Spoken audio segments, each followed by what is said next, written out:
What kind of evidence does a lawyer look for in an auto accident claim? Tonight, I want to talk about what we look for at Springs Law Group if you've been injured in a car accident. And so I think it starts first off with liability. So basically, who's at fault? So we're going to examine the evidence and see if there's any question of liability, because we need to find out if is the other side, the at-fault driver, fully accepting liability or not. So if it's a rear end accident in the state of Colorado, there's negligence per se or presumed negligence on that part of the person that hit you. And so the evidence that we would look for then would be things like, we would take a look at the police report. We would look at photos. We would look at witness statements. So we would kind of take a look at all of those things if there's a question of liability. So that's going to be some of the first things, and even your own recollection.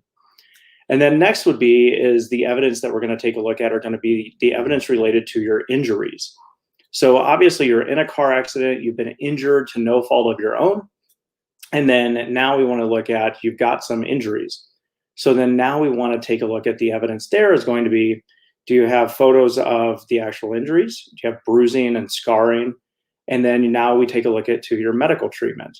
So we want to look at your bills and records and make sure that there's a chain going forward where all of the things are relating back to the accident as the causation of those injuries. So that's another piece of evidence that we'll look at there too, from your bills and your records.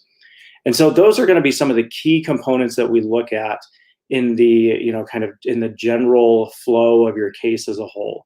So it's important then too, the other piece that you want to take a look at then are going to be your non-economic damages or your quality of life pieces.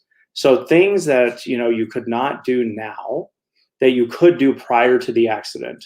So take a look at those. And the recommendation that we always have is keep a log or a journal and start writing down things. If you were in a bowling league beforehand and couldn't do it now, but then could do it months after you've gone to physical therapy and chiropractic, that then you kind of have a record though of things you couldn't do, could do before, but can't do now.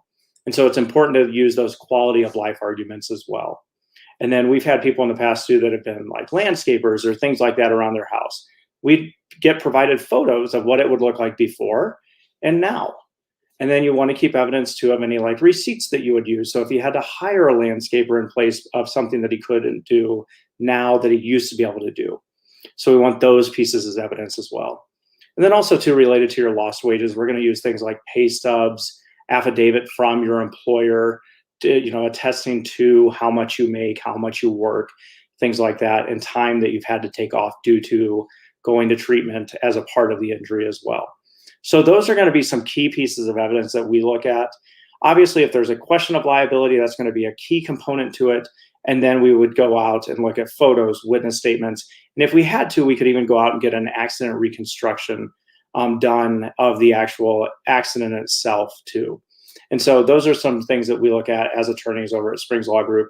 If you ever have any questions, feel free and give us a call or feel free and reach out to us online. Hope everybody has a good night, and we'll talk to you all tomorrow. Bye now.